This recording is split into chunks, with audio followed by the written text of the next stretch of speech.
Hello all. आज माझ्या मानसी बरोबर आपण एक खूप छानशी स्किट वाचणार आहे.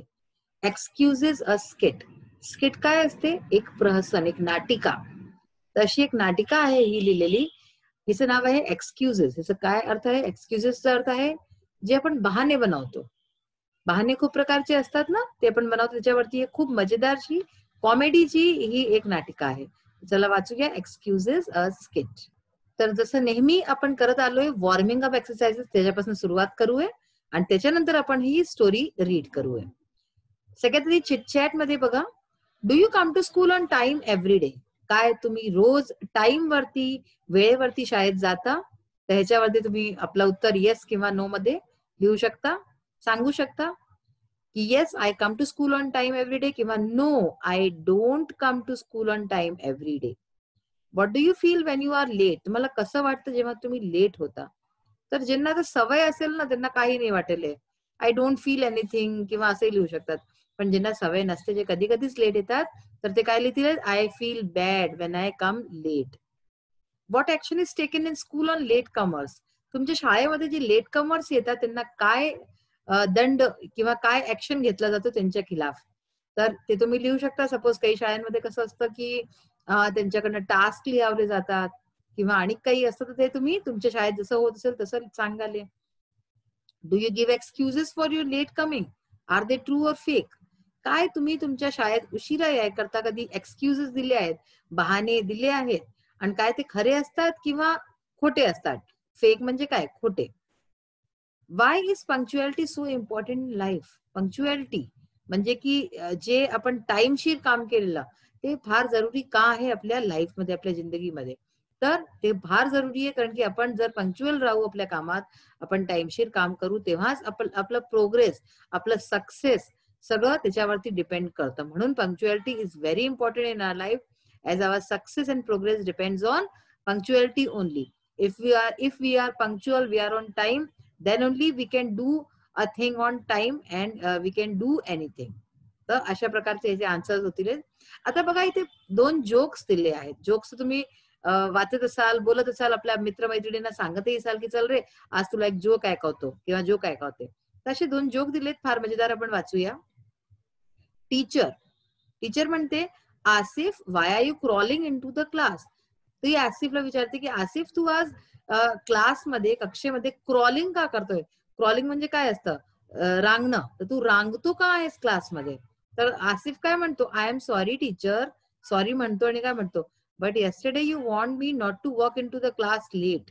पण तुम्ही काल मला क्लासमध्ये म्हटलं होतं की क्लासमध्ये आतापासून जे आहे उशिरा नाही चालून येशील तू. तर उशिरा चालून नाही येशील म्हणून मी उशिरा रांगून येतोय. अशा प्रकारचा हा जोक आहे. दुसरा जोक बघा. टीचर विचारते, Sharvari you are regularly late to school? तू शाळेत रोज लेट असते, उशिरा येते. Don't you feel ashamed? तुला लाज नाही वाटत? Why do you come to school so late? तर तू रोज शाळेत लेट का येते, इतकी लेट का येते? शर्वरीचं उत्तर ऐका आता. I am sorry madam. ती म्हणते की माफ करा madam, but on my way to school there is a road sign that says. माझ्या शाळेच्या याच्या रस्त्यामध्ये एक अशी रोड साईन आहे. रोड साईन्स असतात ना, ज्यावर काही काही लिहिलं असतं, आणि त्या रोड साईन वरती लिहिलं आहे गो स्लो, की हळू चाला.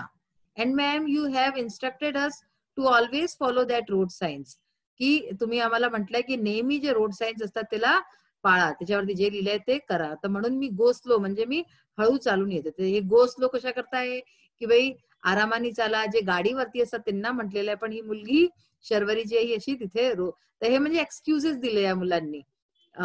म्हणजे की बहाणे बनवले उशिरा यायचे, की उशिरा यायचं हे कारण झालं. मजा आली ना? आता पहा. Can you underline the words in the joke that were used as excuses for late coming? काय तुम्ही या जोक मध्ये अंडरलाईन करू शकता असे शब्द जे की त्यांनी एक्सक्यूज दिले जोक्स करता? तर काय होईल? You want me not to walk into the class. Not to walk into the class. तर हे झाला जोकचा लाईन ह्याच्यामध्ये. आणि ह्याच्यामध्ये शर्वरी काय म्हणते? Road sign says go slow. तर गो स्लो म्हणाली म्हणून काय? You have instructed us to always follow what road sign say. तर अशा प्रकारचे हे अंडरलाईन तुम्ही करू शकता. आता बघा, नाव discuss with in groups and share some simple jokes about teachers and student. तर तुम्ही अशा प्रकारचे आपला मित्रमैत्रिणींमध्ये टीचर आणि विद्यार्थी यांच्यामधले जोक्स डिस्कस करू शकता. आणि अशा प्रकारचं एक जोक आपल्या हिशोबे आपल्या मनाने लिहा.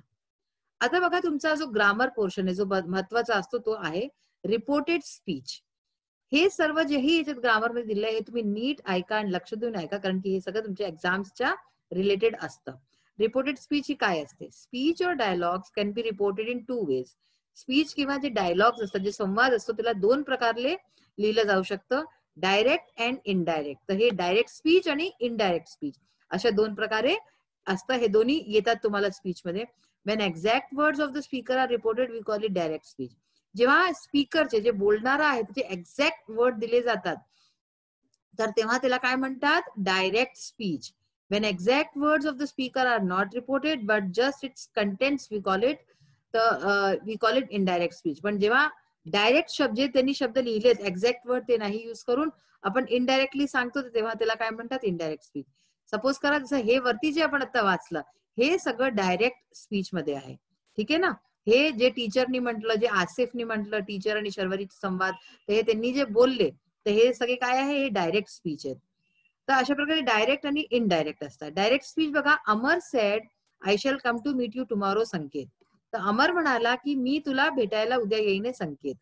आता ह्यालाच इनडायरेक्ट मध्ये कसं करायचं बघा, अमर टोल्ड म्हणजे अमरनी सांगितलं. याच्यात काय करतोय? अमर सांगतोय संकेतला. Amar told Sanket that he would go to meet him the next day. तर ह्याच्यात काय होतं, जेव्हा आपण डायरेक्ट पासून इनडायरेक्ट करतो तर ह्याच्यामध्ये काही शब्द चेंज होतात. आणि काय होतं बघा की इथे कॉमा लागलाय, इथे इन्व्हर्टेड कॉमास आहेत दोन्हीकडे, ते सगळे पण हटून गेले इथे. ठीक आहे ना? पहा ह्याच्यात लिहिलंय note down the changes you observe in the indirect speech. तर पहिला काय चेंज होता की शब्दांचा हेरफेर आहे. शब्द इकडे जे यूज झालेत इथे थोडेसे वेगळे झाले. अमर सेड तर Amar told Sanket that he would, तर हे शब्द चेंज झाले. दुसरे कॉमा इन्व्हर्टेड कॉमासचा चेंज झाला. ठीक आहे ना? तर अशा प्रकारचं तुम्ही बघता. आणि टेन्सचा चेंज होऊन जातो, तो पण ह्याच्यामध्ये डायरेक्ट पासून इनडायरेक्ट मध्ये. तर अशा प्रकारचे चेंजेस आपण ह्याच्यामध्ये पाहिले. टुमॉरोचं नेक्स्ट डे होऊन गेलं, तर हे सगळे चेंजेस आपले डायरेक्ट ते इनडायरेक्ट मध्ये होतात. आता आपण हे एक्सक्युजेस जी स्किट आहे ती आपण पाहूया की तिला काय आहे या स्किट मध्ये आणि किती मजेदार स्किट आहे. ह्याच्यात 2 कॅरेक्टर आहेत, रितेश आणि मिसेस सेन. रितेश काय आहे? स्कूलचा स्टुडंट आहे, छात्र आहे. आणि मिसेस सेन काय आहे? त्याची क्लास टीचर आहे. आता बघा सीन अ क्लासरूम, हा जो नाट्याचा जो सीन आहे हा कुठे होतोय? क्लासरूम मध्ये, एका कक्षेमध्ये होतो आहे. रितेश बघा काय म्हणतो, रितेश मे आय कम इन मॅडम. तुम्ही क्लासमध्ये वर्गात जेव्हा जाता तेव्हा असं विचारता की नाही आपल्या मॅडमला, मे आय कम इन मॅडम. तर तेच तो म्हणतोय की मी आत येऊ का मॅडम. मिसेस सेन म्हणतो नाव don't you think you are early. Mrs Sen काय म्हणतात की आत्ता तुला असं नाही वाटत की तू जरा लवकर आहेस? अर्ली म्हणजे काय? लवकर. Riteish pardon ma'am. पार्डन म्हणजे काय? ही माफ करा, माफ करा ma'am. Mrs Sen I mean for the second period you are too early for the second period. तर ती म्हणते म्हणजे की पहिला पिरियड अर्ध्याहून जास्त होऊन चुकलेला आहे, म्हणून ती असं म्हणते की माझा म्हणायचा अर्थ आहे की सेकंड पिरियड करता, तू सेकंड पिरियड करता काही जरा जास्तीच लवकर नाही येऊन गेला, अजून तर पहिलाच पिरियड चाललाय. म्हणजे पहिल्या पिरियड मध्ये तो खूप उशिरा आला रितेश. आता काय झालं हे पहा, इथे प्रश्नही विचारला in what sense was Ritesh early, की कोणत्या सेन्स मध्ये, कोणत्या अर्थामध्ये रितेश अर्ली होता. अर्ली म्हणजे काय असतं? लवकर. तर रितेश अर्ली होता कारण की सेकंड पिरियड अजून चालू नव्हतं झालं, अजून पहिलाच पिरियड चालला होता. तर म्हणून हे म्हणतात की या सेन्स मध्ये Ritesh was early because the second period was not started yet. So the Mrs Sen said this. आता बघा बरं, I mean for the second period हे झालं. आता रितेश काय म्हणतो, I am so sorry ma'am, I am really sorry, I started well in time from home, you won't believe what happen. आता ह्याचे जे एक्सक्युजेस आहे त्याची लाईन सुरू होईल. तर रितेश म्हणतो की मी खरंच खूप सॉरी आहे, मी माफी मागतो मॅडम, पण मी खरंच आहे, पण तुम्ही बिलीव्ह नाही कराल, तुम्हाला विश्वास नाही होईल. मी घरातनं वेळेवरती निघालो होतो, पण जे माझ्या बरोबर झालं त्याच्यावरती तर तुम्ही विश्वासच नाही कराल जे काही झालं ते. आता काय काय तो रिझन्स देतो, याचे जे कारण देतो आपले उशिरा व्हायचे, ते ऐकून तर तुम्ही पोट धरून हसाले. इतकं तो म्हणजे खोटारडापणाने बोलतो आणि इतक्या गोष्टी करतो. मिसेस सेन काय म्हणतात, वी विल सी. अच्छा आपण बघूया. Let's hear the story first. तू चल पहिले आपली कहाणी सांग. व्हॉट हॅपन, काय झालं? Nothing short of an earthquake I am sure. Nothing short ऑफचा अर्थ काय झालं? Nothing less than. म्हणजे अर्थक्वेक म्हणजे काय असतं? भूकंपच्या कमी तर काही नसेलच झालं जे तू उशिरा आला, अशी तिची टीचर म्हणते. पहा, जे असे मुलं असतात ना बहाणेबाज टाईपचे, तर त्यांना टीचर सुद्धा नीट ओळखतात की त्या कसे असतात, म्हणून ती अशी बोलते. आता आपण हा आज पहिला भाग सुरू केला आहे. नेक्स्ट पार्ट आपण आपल्या नेक्स्ट सेशन मध्ये करूया. आता याची एक्सरसाइज पार्ट बघूया एकदा. तर आज चुकी आपण रिपोर्टेड स्पीचच्या बाबतीत पडलं आहे, त्याच्या डायरेक्ट आणि इनडायरेक्ट स्पीचच्या बाबतीत वाचला आहे. तर म्हणून मी जी इंग्लिश वर्कशॉप मधली तुमची जी एक्सरसाइज उचलली आज ती त्याच्याशी संबंधित उचलली आहे. क्वेश्चन नंबर 4 आहे याच्यातला, report the following in indirect speech. इथे काही स्पीचेस दिले आहेत, त्याला इनडायरेक्ट मध्ये आपल्याला कन्वर्ट करायचे आहेत. बघा, रितेश म्हणतोय, रितेश मे आय कम इन मॅडम. तर रितेश विचारतोय मॅडमला, तर रितेश काय करतोय? रिक्वेस्ट करतोय, त्याची अनुरोध करतोय. तर Ritesh requested the teacher if he could come in. तर रितेशने रिक्वेस्ट केली टीचरला की तो जर क्लासमध्ये येऊ शकतो. मे आय कम इन ही रिक्वेस्ट होती, तर ह्याला आपण थोडं वेगळं करून काय केलं? If he could come in, तो विचारतोय ना, तर म्हणून हे असं झालं. सेकंड आहे मिसेस सेन. मिसेस सेन म्हणते, Ritesh you are too early for the second period. हा आता आपण वाक्य वाचला होता, त्याचं काय होईल? मिसेस सेन टोल्ड रितेश, त्यांनी रितेशला सांगितलं that he was to early for the second period. तर मिसेस सेन टोल्ड रितेश, इथे पण काय लावलं? टोल्ड लावलं. यू आर टू अर्ली, तर यू च्या जागी काय केलं? That he was. हे कोण आहे? ही कोण आहे? इथे यू म्हणजे रितेश होता, तर रितेशच्या जागी इथे यू च्या जागी ही येऊन गेलं. ही आणि ही च्या जागी आर च्या जागी यू, आर च्या जागी he was to early for the second period. बाकी सगळं तसंच तसंच आहे.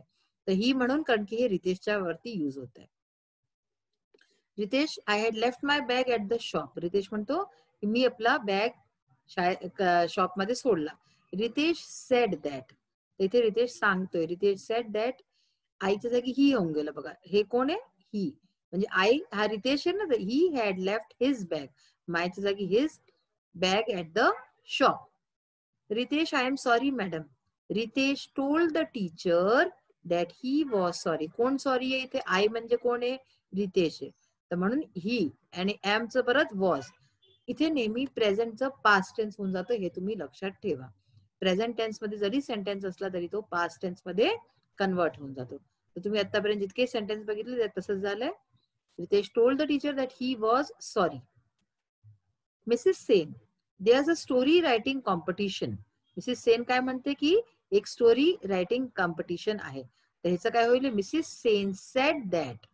ठीक आहे, मिसेस सेन म्हणाली की there was a story writing competition, की एक स्टोरी रायटिंग कॉम्पिटिशन आहे. आता नेक्स्ट बघा, language study.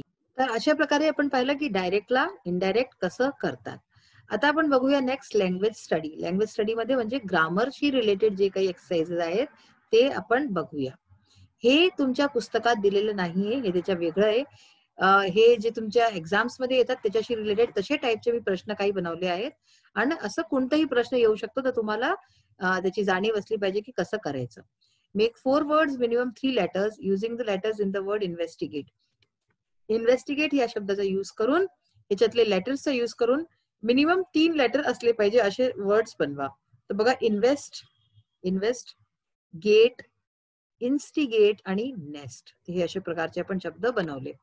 Spot the error and rewrite the correct sentence. इथे काही एरर्स आहेत, काही चुका आहे या सेंटेन्सेस मध्ये, त्या आपल्याला ठीक करायच्या आहेत. I does not get the chance, हा जो आहे गलत आहे. हा एरर कोणचा याच्यात? डज. त्याचे डज नाही येईल, I did not get the chance येईल किंवा I do not get the chance. या दोन्ही मधनं कोणताही शब्द तुम्ही लावू शकता, पण डज हा नाही येईल. Then why is you late. Why is you, ठीक आहे. वाय इज ही असतं तर ठीक होतं, मग काही चुकीचं नव्हतं. तर इथे यू आहे, तर यू बरोबर आपण नेहमी काय लावतो? आर लावतो. तर then why are you late. अशा प्रकारच्या या चुका होत्या. तर जर ह्याच्यात आलं की तुम्हाला चुका फाइंड आउट करायच्या, तर त्यात तुम्हाला इज सांगावं लागेल की इजच्या जागी आर आले. Now complete the word chain of adjectives. Adjectives तुम्हाला माहिती काय असतात? विशेषण, जे नाउनची विशेषता सांगेल. तिथे वर्ड चेन म्हणजे काय असतं? तुम्ही अंताक्षरी खेळता की नाही? अंताक्षरीमध्ये काय असतं? जो शेवटला अक्षर असतो त्याच्याने परत नवीन गाणं म्हणतात. हेही तसंच आहे. ह्याच्यात काय, जो शेवटला अक्षर येईल त्याच्याने नवीन अक्षर, नवीन शब्द तुम्हाला बनवायचे. पण ह्याच्यात काय, ऍडजेक्टिव्ह नुसते बनवायचे आणि काही नाही. जसं फनी, फनीचा लास्ट वर्ड काय आहे? येलो आहे. तर येलो वाय आहे तर वाय पासून येलो, डब्ल्यू पासून वाईज, ई पासून ईगर आणि आर पासून रेग्युलर. तर वर्ड चेन काय असते कळलं तुम्हाला? जे शेवटला अक्षर असतो त्यापासून नवीन अक्षर, नवीन शब्द बनवायचा, त्याला वर्ड चेन म्हणतात. इथे लिहिलं ऍडजेक्टिव्ह. जर नाऊन लिहिलं असेल तर तुम्हाला नाऊनची वर्ड चेन बनवावी लागेल. Write the related adjective for the given noun. आता एक नाऊन दिला आहे पाहिजे डॉग, ह्याच्याशी रिलेटेड आपल्याला ऍडजेक्टिव्ह लिहायचे. तर डॉग हा काय काय असू शकतो? डॉग यूज असू शकतो, हे पहा यूज शब्द लिहिलाय. डॉग फिअर्स असू शकतो, म्हणजे खूप खतरनाक जे असतात. आणि डॉग ब्लॅक असू शकतो, काळा असू शकतो. आणि हेअरी म्हणजे खूप केसांवाला. तर हे जे चार इकडे तुम्हाला साईडला दिसतात हे काय ऍडजेक्टिव्ह आहे आणि हा नाऊन आहे. असे सगळे प्रश्न तुम्हाला येतात, तर तुम्ही केला आला पाहिजे, तुम्हाला करता आले पाहिजे. तर आज आपण जे आहे ग्रामर पोर्शनचं फार महत्वाचं शिकलो. आपण डायरेक्ट इनडायरेक्ट स्पीच पाहिले की त्याला कसं करतात. ऍडजेक्टिव्ह नाऊन कोणतं दिलाय तर ऍडजेक्टिव्ह कसे बनवायचे ते पाहिले आपण. आणि असेच काही अनेक महत्वाच्या वस्तू आपण आजच्या या सेशन मध्ये बघितल्या आहेत. त्यांना तुम्ही परत बघा आणि समजा की ते कसे करायचे आहेत. नेक्स्ट सेशन मध्ये परत भेटूया आणि आपला जी स्टोरी आहे, स्किट आहे, तिला पुढे वाढवून बघूया. तेव्हापर्यंत bye, have a nice day, thank you.